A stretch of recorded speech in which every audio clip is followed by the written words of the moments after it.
Daniel, thank you very much for joining us. Why don't you tell us a little bit about yourself? So yeah, my name's Daniel, 20 years old. I graduated from Seneca College, studied creative advertising. Where I met you guys, of course, you know. But now I'm just kind of exploring different opportunities, you know. Started doing my own thing and more of that. Kind of taking that entrepreneur route. Have my own business, you know. I do social media marketing. I'm an analyst and a strategist on social media. So I do like started something new, which is social media management for like multiple artists and things like that, upcoming brands. At the young age of 16, Daniel learned how to make money off of social media. We wanted to know what his motivation was. So, going back to social media marketing, why did you choose to be in this field of work? To be honest, it was more something I specialized in. You know what I mean? I spent so much time on it, and I just started seeing like the little gateways that people weren't seeing to it. So other people were just going on it for fun. I was kind of exploring different ways to get out there, right? I always wanted fame and whatnot, so I started learning the routes of like how to make things go viral, how to grow a network, and things like that, right? So you got into social media and marketing very early. How did you know that it would be a lucrative field for you to work in? To be honest, it was more of just like randomly happening, luck. I guess I would put it on. It started off from kind of wanting fame. I wanted to be famous, you know, I wanted to be somebody out there. To then like somebody telling me, "Yo, what do you plan on doing with this?" Like I had no plan for it, if you want me to be honest. I just wanted to be known and out there. And then someone came to me, they're like, "Yo, you can make money off this," and I was like, "How?" And so from there, I just kind of listened to them. They told me like, yeah, you can do promotions. You can even sell your account if you even wanted to. I was like, people do this. So I started like doing my research, started talking to different people, networked, and then they would tell me like different things that I could do. So once I first made my like first grand off this stuff, I was like, yo, this is a new open. This is a whole new, like I'm balling, you know what I mean? Like this is money, bro. And I was 16 at the time, so 1 grand to me was like fucking 1 million. So after I started seeing that I blew that in like a month, I was like, I gotta make more. You know what I mean?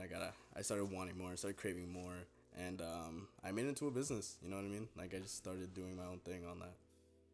Going from age 16 to 21, I'm pretty sure you made a lot of mistakes in that time frame. So, what are some of the lessons that you learned from the mistakes that you have made? You cannot trust anybody. That is probably one of the biggest mistakes that I like got the biggest lesson from.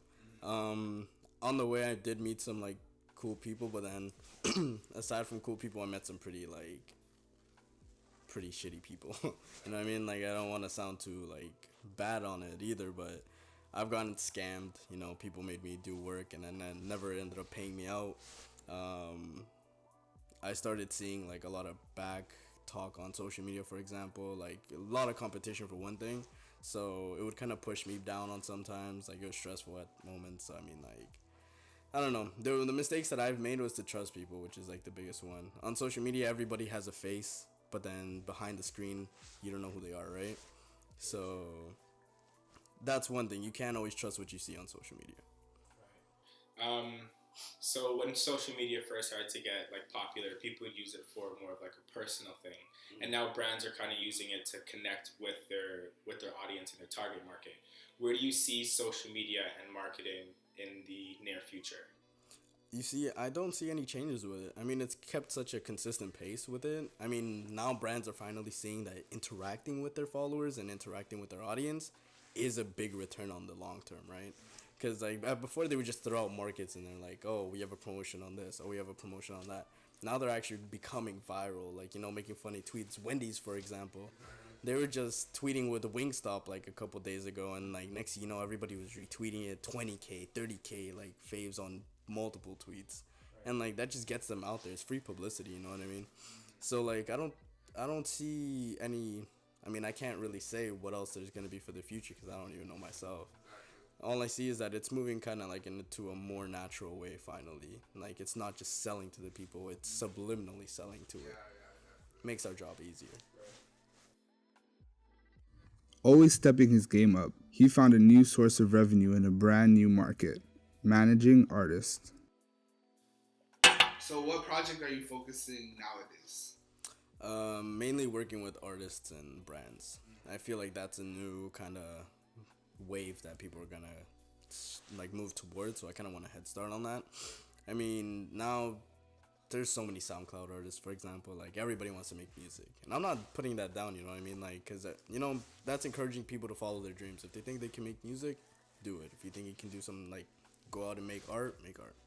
And everybody needs help in that field. You know what I mean? Everybody needs like that extra push to help them get out there, and finding different opportunities, different artists to work with, seeing like what's on their mind, seeing what kind of music they're coming out with. It's always interested me because like I've always been open to like listening to different genres of music too. You know what I mean? And for one thing, that's like a field that I don't feel that's gonna ever like go down. Nah, because there's always gonna be a new top artist like double XL. You know what I mean? Everybody wants to get on there. You know what I mean? So from there, I feel like managing artists is like definitely my new project. Taking people under my wing, like getting them out there. So what do you look for in an artist when you want to sign them? Music consistency. I don't want somebody who just puts one banger and then just disappears. That just makes my life harder because like then I have to kind of just keep promoting the same song, right? Or I kind of want somebody that puts constant music out, whether it's not a banger or not, or like something. There's always gonna be somebody that fucks with it. You know what I mean? If they have a fan base, there's always gonna be that one person that supports that song, and then they put other people onto it, and then it just constantly grows. Another is whether it's like replayable music or not. I would like to work with somebody whose music I can bump in the car like any moment, like constantly, you know what I mean? Never get tired of it. And sometimes there are songs where it's just like one time I'll listen to it, it's like it bumps for the minute and then kind of put it away. But I need to spend time with that song, you know what I mean? Exactly. Yeah. Other than that, those are the two main things. I feel like being able to replay their music and have them constantly releasing new music stops them from fading away. You know what I mean?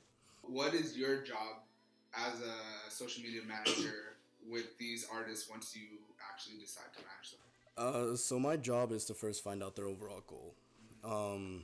By doing so, I find out whether they want more exposure or like they want more kind of like link clicks towards their SoundCloud or Spotify, whatever, or whether they just want to build a following. So by doing that, I ask them like, what is your main objective? Is it getting plays or is it getting like a fan base? From there moves on to how long do you want this campaign to run on for? And then the last one would be their budget, of course. Like, I kind of have to fit everything into their budget. So I'm not overworking myself and they get the most out of their buck, you know what I mean? The biggest bang for their buck. So from there, once I plan things out, I tell them like, this is how it's going to go down. This is what platforms it's going to go to. And then there. So essentially you're in the market of making things go viral. Yeah. Yeah, definitely. I mean, that's the best way to kind of put it all in a rap. I make things go viral on the internet. And that's not a bad job to have. No. Like, I mean, it's fun, you know what I mean? Seeing you put something out and then everybody starts kind of following you in a way. Like, everybody starts going after what you put out. Feels nice. And then, obviously your client is loving it because, like, it's their music that's getting out there. It's their product that's getting out there. So what do you want to get out of this whole experience? Definitely connections.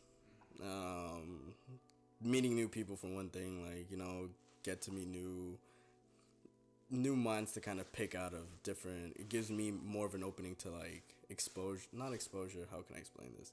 It gives me more of an opening to finding new routes to go through, in life. It gives me different openings to life. Opens new doors. Exactly. It helps me grow as a person and helps them grow as well. Opens new doors and you help each other out with the progression of each other's careers. Yeah, exactly. Thank you. So what advice would you give someone wanting to work in the same field as you? To just always kind of keep pushing towards making something go viral. If, some people expect like one time they put it out and then it just doesn't, it flops. try it again at a different time. Try a different way to kind of get it out there. You know what I mean? There's always different little tweaks to it. I mean, nowadays anything goes viral. You know what I mean? You quote a tweet, say okay, boom, 30K retweets. Makes no sense, but it works. Yeah. You know what I mean? Like, everybody just kind of is moving towards making things viral like now. Very true.